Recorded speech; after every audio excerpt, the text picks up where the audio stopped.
Hi, I'm Dustin Abbott, and I'm here today to give you my definitive review of the new Sigma 24mm F3.5 DGDN. This is available in both Leica L and Sony full-frame E-mount, which is what I'm reviewing it on here today. And this is part of their new I-series. Now, I reviewed most recently the two newest members of the I-series in the 35mm f2.DN and 65mm f2.DN lenses, both of which I liked immensely. I was told about this lens at the same time, but the development cycle was a little bit longer on it. And I have to confess that at the time, my expectations were lower for this particular lens, mostly because it's hard to get excited about a prime lens that has a smaller maximum aperture than what, equivalent zoom lenses do. But after having spent time with it, I'm actually pleasantly pleased with the end result that I got from this particular lens, and you'll see why as we jump into the review here today. So today we're doing our definitive review, which means that we're going to be looking at everything in fairly great detail, and if you want just kind of the highlights, take a look at the standard review instead. Today's episode is sponsored by NordVPN, the VPN selected as the best in 2020 by VPN Mentor and recommended by top technology experts. Due to the pandemic, we are all online more than ever, and that means our precious data is even more at risk. NordVPN anonymizes your browsing data, protects your personal information, and even enables you to access content blocked in certain regions. Using NordVPN is incredibly simple, with apps for all your devices that allow you to get protected with just a click of a button. And with over 5,500 servers in 59 countries worldwide, it is easy to get protection without compromising speed. Visit NordVPN/Dustin or use coupon code Dustin to get 70% off your subscription. We're going to start by taking a look at the build and the handling of this particular lens and taking a look at what you're getting in a tiny and yet premium design here. So the first thing that stands out, as with all of these I-series, is that the lens is obviously very compact, but it's also really beautifully made. And it's a small lens, but it is nonetheless a premium lens. So starting at the back, we do have a gasket here, nice and thick here at the lens mount.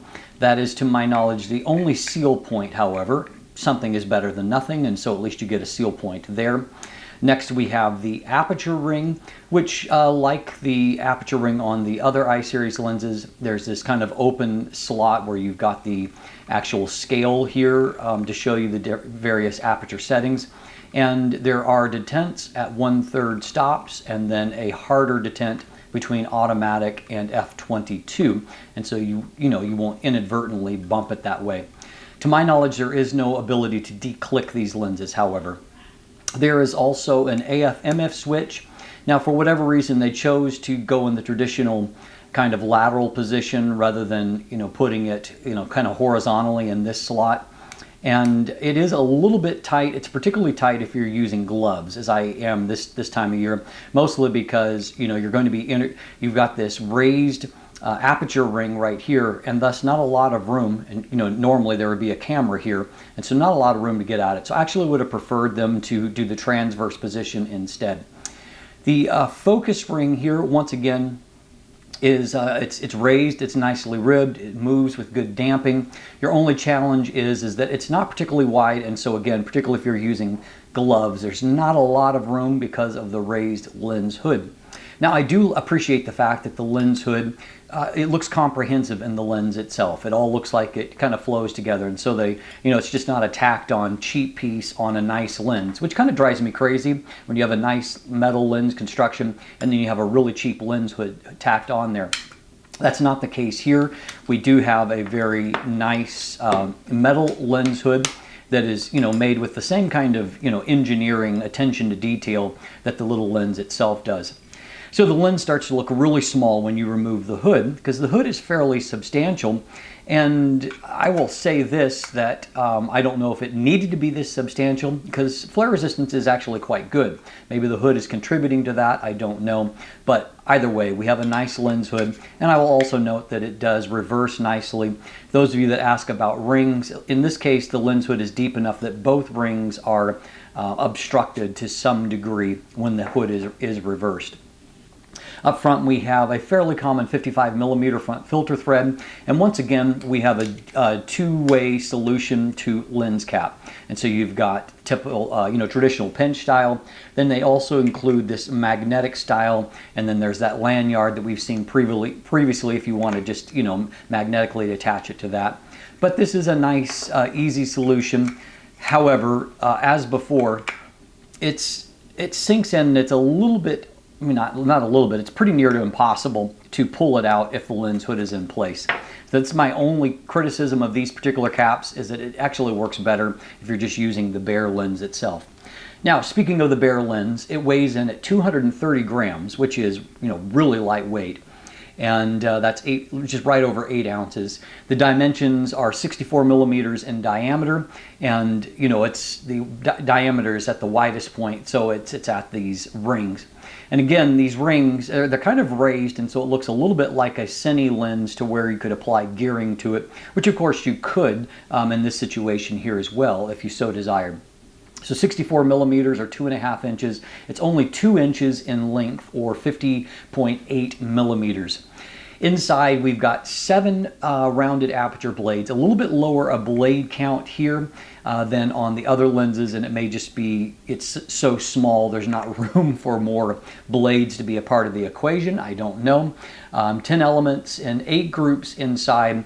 Now our minimum focus distance here is only 10.8 centimeters or 4.3 inches. Now, as you can see from this photo, that means you're basically right on top of your subject. It's not even really room for the lens hood to be in there. But if you can get that close, you get a very high 1 to 2 magnification, or a 0.50 times magnification, which is very, very high. I don't think there's going to be a lot of practical applications where you're going to be able to get that close, but nonetheless, to be able, particularly if you're shooting video, to not have to worry about getting too close is also a nice option, and in your photography there as well. So as you can see, really very little to complain about on the build and handling front. These I-Series lenses are probably amongst my favorite of Sigma lenses in terms of their actual physical design and the quality of construction, the attention to detail. I think they're actually quite a delight in terms of the build. And for those of you that are looking for a compact lens to, fit onto a camera where you want something small, light, unobtrusive, obviously this is going to be a really nice fit at both a very, discreet size and then also a very reasonable weight. And so, good things all around on that front. Now, when it comes to the autofocus, this has a stepping motor, and like all of these DN lenses so far, I've had very little to complain about. Autofocus is smooth, quiet, and quick. Of course, in this case, you do have a wide focal length along with a small maximum aperture, which means that there is less stress put on the focus system. At the same time, however, it does have great close focus abilities, and so that can be a negative impact, on focus speed. Fortunately, it's not here, and I've gotten very good focus speed in results. Also, as we can see, as we take a look at focus pulls, they are essentially completely silent, nice and smooth. Let's take a look.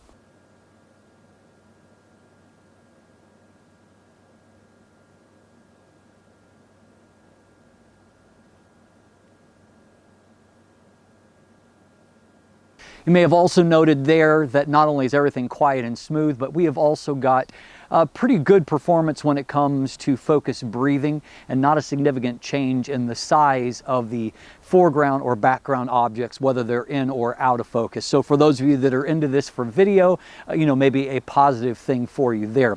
Now, there is no image stabilization in the lens itself. You're going to rely on in-body image stabilization if you happen to have that. If you don't, with a wider focal length like this, it's still quite easy to handhold, so probably not a major factor there. So let's talk about the image quality itself. We're going to jump in and take a detailed look at the performance of this little but premium lens. So first of all, we'll take a look at vignette and distortion. So the first thing that surprised me is that when I saw a pincushion distortion pattern rather than barrel distortion. Essentially, basically all wide-angle lenses end up typically having a barrel distortion pattern. Most certainly any zoom that starts at 24 millimeters, I've seen very strong barrel distortion. So pincushion was a surprising find. Good news, though, is it's nice and linear. It's not extreme. And so you can see here, even though I've just manually corrected on the right, it corrected nice and smooth because it was a linear distortion. So I would say this is an advantage over any zoom that I've seen covering 24 millimeters in that you've got less distortion and a more manageable distortion pattern for correction. Vignette's another story. Vignette is very strong, approaching 3.5 stops in the corner. A little surprising considering you've got a lens starting at f3.5, maybe less surprising when you consider how small, physically small the lens is, however. Now, at this point, there is no raw profile correction yet available. I'm sure it will soon come with the next update of Adobe. But so you see my manual corrections here. I did a -6 to correct for the distortion. A lot of vignette correction, +80. I slid the midpoint all the way to the left to let it, it kind of ease into the center of the frame. Good news is that I think the vignette is fairly linear. And so as you can see, I got what I think is a clean correction with these settings. So depending on your shooting condition, you will certainly see that vignette if it's left uncorrected. So if there's, bright areas in the sky, you'll see a darkening in the corners, as you can see here. And then in our foreground, since I'm shooting with snow, everything has snow on it right now. But you'll see that there's definitely darkening in the corners. So these two images, all I've done is just, slide over for the vignette. And so you can see it significantly changes the feel of the image between the two. And so yeah, vignette is what I would consider the single greatest optical flaw here. So the good news is starting at f3.5, here's the, my test chart. This is 42 megapixel A7R Mark III. This is 200% magnification, and yet you can see it looks fantastic in the center of the frame. Very sharp, very high contrast. Mid-frame also looks excellent here. Great detail. And right down into the corner, we can see that it just carries right into the very corner. And so a very strong performance right across the frame starting at f3.5. If we pop over here, we can see little evidence of lateral chromatic aberrations. In the black and white transitions, you see no extra color fringing there, and so good control of aberrations. I also didn't see much evidence of longitudinal chromatic aberrations, and so here, you've got a high contrast with a dark background, very bright snow on it. But even as it fades towards defocus, there's not a lot of evidence of fringing, tiny bit of green fringing. Going into the bokeh highlights, again, you can see a very tiny outlining on a few of them, but stepping back, there's nothing that stands out from this that you would be able to even see without, pixel peeping. And so very good control of aberrations across the board. So that contributes to having very good acuity and sharpness wide open. In this case, you can tell that focus, AF grabbed the far eye instead of the fore eye, but you can also see that there's just really beautiful detail and contrast, like the micro contrast and rendering all of the fine hairs. This is at f3.5, and so an impressive end result there.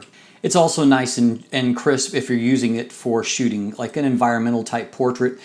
I think the probably greatest advantage of a lens like this is that because of the nature of the distortion pattern, you're going to have very little bulging towards the edges. And so it's probably a good lens for shooting groups with. Also here at even at a distance of only about 2 meters, a little over 6 feet, depth of field is actually like 1.5 meters. And so you can see that everything from, the legs to the face, to the ear, all the way back, everything is in focus. And so that can be an advantage when shooting a group that just the nature of the focal length and the fairly small maximum aperture means that even shooting wide open, you can have a lot of things in focus. So stopping down from f3.5 to f4 is only 1/3 of a stop, and so you can see as far as the shutter speed, it's not a significant difference, but you do get some improvement in contrast even in that very minor stop down. We'll see that even more up close in just a moment. But you can see here in the mid frame, it's not significant, but there is just an improvement in the overall contrast. I see it more significantly down here in the corner where everything looks a little bit brighter and details are allowed to pop a little bit more due to that additional contrast. So certainly worth the stop down without much of a penalty to your shutter speed. So as a frame of reference, I happen to get the Viltrox, brand new Viltrox 24mm F1.8, also for full frame E-mount at the same time. And so I do have a direct point of comparison. What you can see is though the Viltrox has the advantage of being stopped down more, I would say that the Sigma has a little bit better detail and contrast. You can see a little bit better acuity, rendering the fine details. The mid-frame, the difference is not as significant. They're closer, and I see a little bit of give and take there. And down into the corner, I think that the Sigma has the edge in the details. As you can see, they're just a little more finely rendered. The Viltrox has the advantage of delivering a brighter performance here with equal settings, maybe a little bit better light transmission, and so contrast looks a little bit better on the Viltrox, mostly because of that additional brightness it provides. So stopping on down to f5.6, we can see that we're getting even better performance right off into the corner, where it looks really, really fantastic now. And this little Sigma, it provides really great at kind of landscape apertures. Great rendering of details, great contrast. It looks fantastic.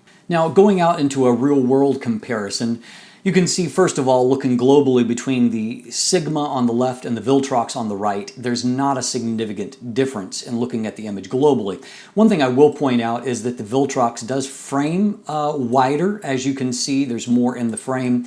You can also see that if we scroll right up here. You can see that there's just some extra width there, and that width is apparent actually on both sides. And so it's not a framing difference, it's that it's actually wider. And so either the Sigma is a little bit narrower than 24 millimeters or the Viltrox is a little bit wider. As you can see in real world use though, it is not significant. Looking in at the details, I do slightly favor the performance from the Sigma. I feel like its micro contrast is a little bit better, and so you can just see that the whites look a little bit whiter and the darks look a little bit darker. Colors are just ever so slightly better saturated. Looking off towards infinity, I think it's rendering some of the fine details just a little bit better there, and if we look off towards infinity here, I think the same observations are true. Obviously, it's not a huge night and day kind of difference, but I do slightly favor the Sigma results there at landscape apertures.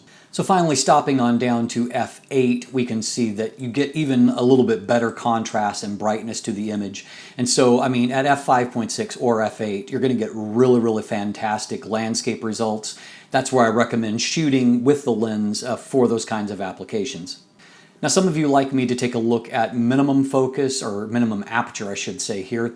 That's f22 on this particular lens, but on a high resolution body, you can see that diffraction has really robbed a lot of the acuity away from the lens. And so I don't recommend shooting at minimum aperture, unless absolutely necessary.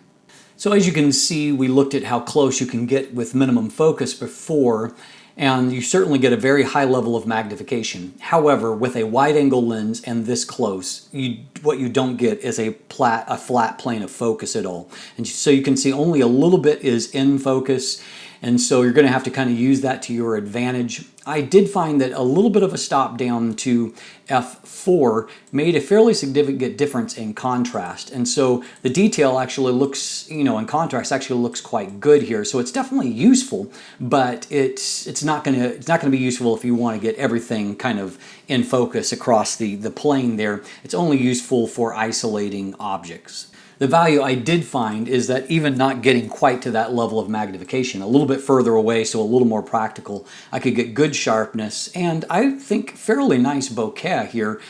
All things considered, you wouldn't expect to be able to create much bokeh at all with this lens, but the minimum focus distance does allow you to get a little bit creative with it, so that's an asset. Now, as noted earlier, there are 7 blades, and so wide open, bokeh is quite nice looking. Stopping down, a bit, you can see a little bit of the shape of the blade, still quite, round. But if you go one step further, the lower blade count of only 7 blades means that you get a little bit less circular a shape more quickly than what you would with 9 aperture blades. So, something to watch out for, though, frankly, your options for creating this scenario are going to be very slim just because of the nature of the lens.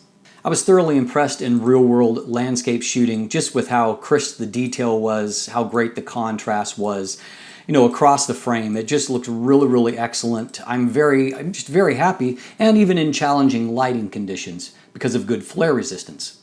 So we can see either wide open or stop down that flare resistance is excellent. Contrast remains very good, color, saturation remains good, and there's very little ghosting artifacts. The sunburst effect is a little indistinguished, and so I don't necessarily love that. 14 blades, is what, 14 shafts comes off of that, but it's not really all that clearly defined. So not necessarily my favorite thing there.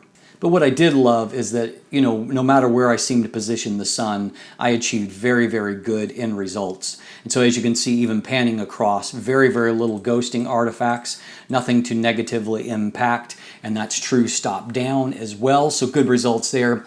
And here's a couple of more real world images that show you that, with very, very bright sunny conditions, I was able to, there's no damage to the image, and so very high marks for flare resistance. Finally, I was also quite pleasantly surprised with its performance for coma. I came in with fairly low expectations because it's only an f3.5 lens, but very, very crisp star points, and as I move off towards the edge of the frame, there is only minimal evidence of coma. And so what you can see is that everything still looks like, bright points of light, stars here even towards the edges of the frame. And so again, very pleasantly surprised with that end result.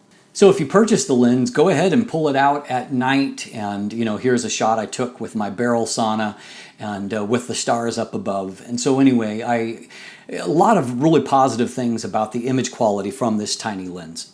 And so I think you can agree, overall, a really good performance there. The only kind of negative that we can point to is the fact that it does have fairly pronounced vignette. And so outside of that, almost all the metrics that I look for in a lens, it really checked all the boxes. And more importantly, I really liked the performance in terms of the images I got. And I would look at this lens, because of the nature of the focal length and the aperture, as being more of a landscape or maybe city type lens. Obviously, you're not going to be shooting anything and getting shallow depth of field unless you're up very close with it. But for, I think, its intended purpose, if you're looking for a compact, say landscape lens, this is a great option. If you're looking for a discrete street type lens, also a great option, and a lot of good things. And the other thing I will note, due to the nature of the wide focal length and the small maximum aperture, is this is a lens I think would also be really nice to use on a gimbal because there's not a lot of depth of field focus changes. I think that you're going to find you're going to get nice stable performance on a gimbal, and it would, obviously a great focal length for something like that. And so also a reason to consider the lens.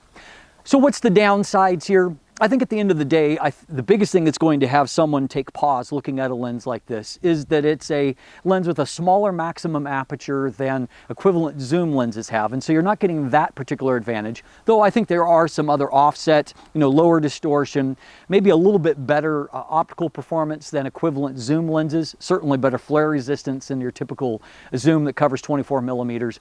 And so you might get a little bit of advantage there. But I mean, it is a small maximum aperture. That's 2/3 of a stop slower than an f2.8 zoom. So that's obviously something to consider. And then also, it's not like it's a bargain optic in terms of price either. I think actual performance and build, its price is probably not too high, but I think there's a marketing perception challenge to overcome. At $550 US, you're not far off of, say, a lens like Sony's 20mm f1.8 G lens, which is a fantastic lens. It has a wider focal length and a wider maximum aperture. It's going to set you back about $250 additional dollars. And so, that's obviously in the possibility. And then, if you're looking at some of the equivalent zooms, obviously they're more expensive than this lens is, but you also have the versatility of a zoom. But I think the market for this lens, if those of you that really want compact lenses, but you don't want cheap lenses in terms of their performance and their build. And much like the Zeiss Loxia series, I think that Sigma has finally found a niche here with this I series for a completely different kind of photographer than what's looking at their large maximum aperture art series lenses. And if you happen to be in that category, I think you'll actually be quite delighted with this lens. In many ways, it reminds me, probably above all, of the last 24mm f3.8 lens, or 3.5 lens that I handled, and that was an SMC Tacumar, a 50-year-old lens. But, a lot of the same aesthetics in terms of the build quality, very nice optical performance, This is obviously at a higher level and more corrected, but there's a lot of similarities there that I can look to.